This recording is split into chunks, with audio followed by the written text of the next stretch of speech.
Hey everyone, welcome to this month's Lead the Way Wednesday. Today we have a really fun topic for those that are interested in moving into people management. And because it's tax season, we're going to do a little spoof on taxes as well. Our topic for today is the people tax. So, what exactly does the people tax mean, and especially as it relates to people management? This is actually a very common thing that every people manager faces, or any manager faces that has a team underneath of them. And it really revolves around the amount of time you, as the manager, have to spend on the actual people side of your job, not just the strategy and the projects and all of that stuff that is more aligned with maybe the IC work you were doing before you became a people manager. So today we're going to dive into that topic and learn a little bit more about what it is and maybe some strategies that can help minimize some of this time or some of the overhead of these common things that you're going to run into. So let's dive on in. That first thing that is very costly, if you will, as a people manager in terms of your time, that is new when you move into people management, but maybe not completely foreign to you, is really the ability to navigate complex relationships. So if you moved from peer to manager, like I did in my role, it is very strange and it is a little bit weird at first, and the reality is because your relationship changed. For example, if you were great peers before, like I was in my role with mine, you had a good working relationship, you trusted each other.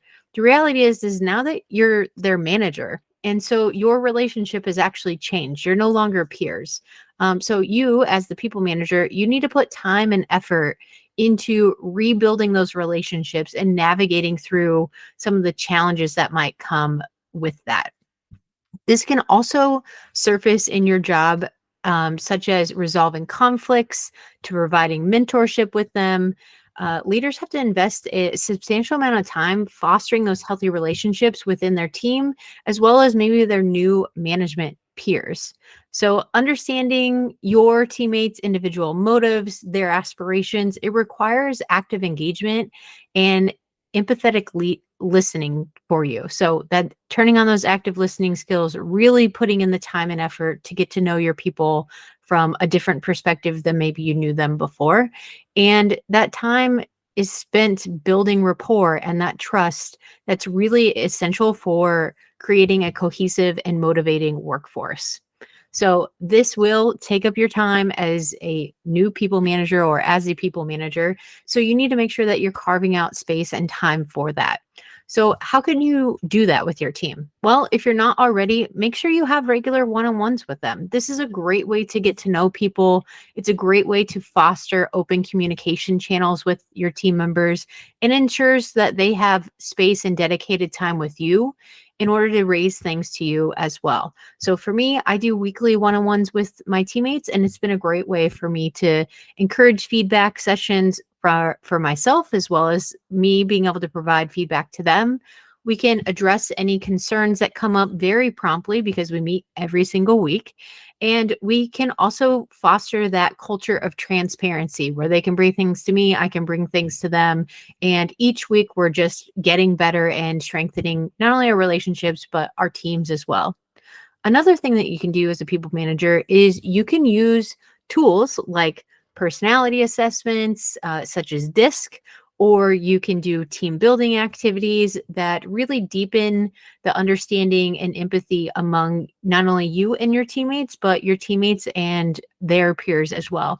This will help potentially reduce conflicts and misunderstandings amongst them as well, because they'll know them more as a person in or outside of work a little bit and get to know what their style is and what they actually care about. But as I mentioned, it's a tax on your time. So you are going to have to dedicate specific time and energy into getting better at this one. All right, the second one I wanted to talk about today that is really critical in people management. And one of the things that I personally value, and I know many of my teammates value, is investing in personal growth. So I don't want to say everyone, but most people genuinely want to continue growing in their roles, and they want to keep learning things and getting better so they can advance in their careers as well. So, in order to be an effective people manager, and you have to prioritize professional development of your team members. So, this involves identifying skill gaps, providing them constructive feedback, and offering them opportunities for growth. And let me tell you, this one is really tricky because it is 100% personalized, meaning one thing you tell one employee might not be the same thing that the other one needs. So therefore, the tax on your time can be pretty significant. But if you are creating those personalized development plans and offering continuous supports for them, you're going to find a better outcome at the other side. Your employees are probably going to be happier. They're likely to hang out and stick with you, if you will, instead of turning over.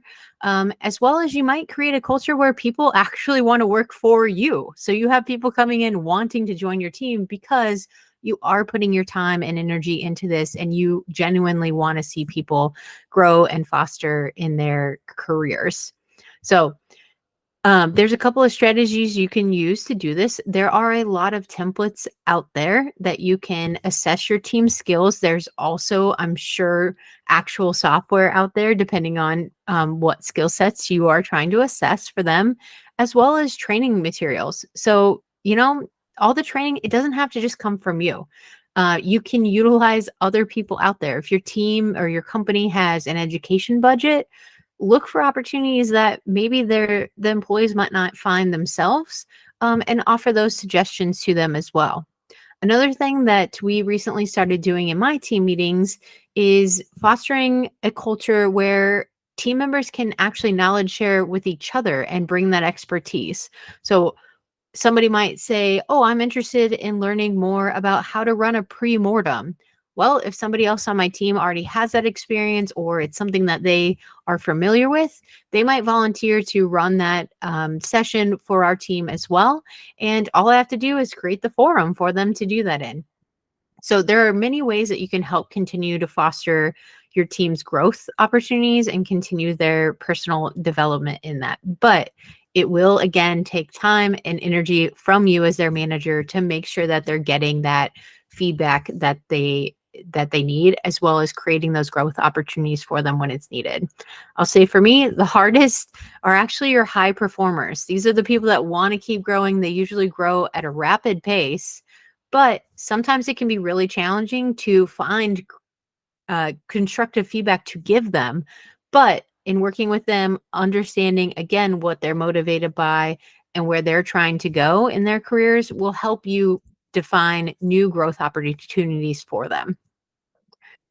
All right, our third one today, and our final one for this episode of Lead the Way Wednesday, is balancing your task management and your team support. So, this for me comes up every single quarter and really heavy again when it's promotion and merit seasoning.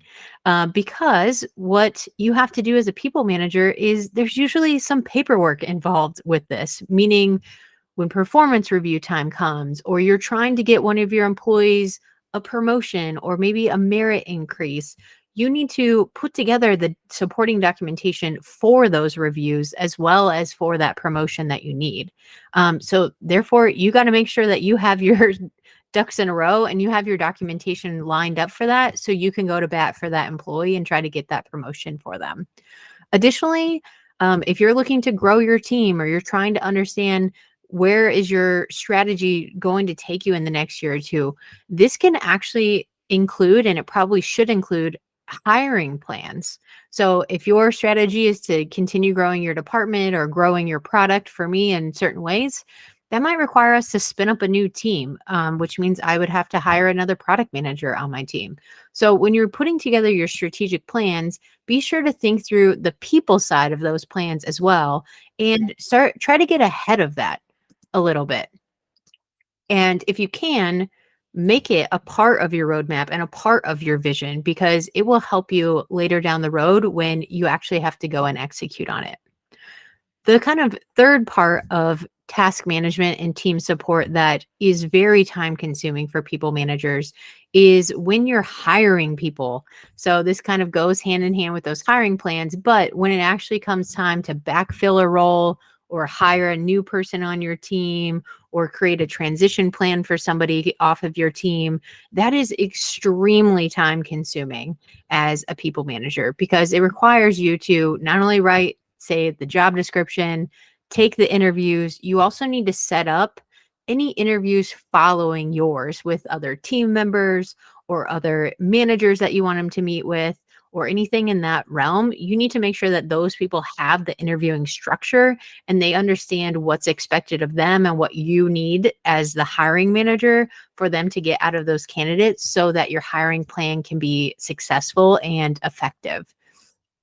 So this can be really challenging because it requires a lot of upfront prep work from you as the manager. So therefore, here's a couple of strategies that can also help you with that. Understand your company's performance timelines. So for myself and where I'm currently at, we do merit promotion cycles in March. Therefore, in March, we have a very short timeline to get all these things in and detail matters. Therefore, in March, I got to make sure that I have extra time carved out for these performance timelines so I can meet them and I make sure that I am being thorough and putting the right time and energy that's required into those plans. One pro tip that has really helped me do that is documenting throughout the year. So I have what I like to call a brag book about each of my employees that I keep throughout the year when they have accomplishments, whether they're things they've learned, things they've met, or goals they've met, or other things that have come along the way that we maybe weren't even expecting, but they took on as responsibilities. Documenting that throughout the year, it really makes it easy when it comes time for that overarching performance review because you already kind of have these things written up and it's more of just putting it together in the format that your people team may want. Um, the other thing is, as I mentioned earlier, including your hiring plans and your skill development plans with your roadmap vision. So, for example, if your roadmap is taking you into the AI world, which I'm sure all of us are probably talking about, or a lot of us are talking about, do you have the employees that can actually get you into that world and that can perform at that level? I can tell you right now on my team, we maybe have some people that like AI and that have some knowledge of it, but we don't have any experts. So therefore, me as a people manager, I have to think about either hiring and building out an AI team, or I have to figure out how can I actually develop some skills of my employees so that somebody could take on that team if they're genuinely interested in it or if I think it would be a good fit for them. So when you're thinking forward of like what your plan is, what your strategy is, continue to think about the people you need to get you there because you're not going to be able to do it yourself. So with that, keep yourself one step ahead of the game if you can. If you need to hire additional roles, think about it as you're going, as well as when it comes to performance time. If you can document something today that you know you'll need tomorrow, take the second to do it because it'll be a lot easier to do it now than it will be trying to remember 6 months from now. What was that thing that Lori did? It was really good, but I can't remember the details of it. Just take a moment and jot it down at the end of your week. So, in conclusion, the people tax, it's real. It represents the inherited time cost of being a people manager, encompassing these various aspects of relationship building, personal growth, facilitation, and task management. But by acknowledging these challenges and implementing some strategic approaches like we talked about today, you can optimize the time investment that's needed to maximize these areas of your job. But remember, effective leadership is not just about managing tasks. It's also and truly about nurturing relationships and empowering your individuals on your team and others to thrive in the environment that you give them. Well, I hope you guys enjoyed this month's Lead the Way Wednesday, and we'll see you all next time. If you're looking for more content about leadership like you saw today, give us a follow on LinkedIn, and that will be delivered right to your inbox.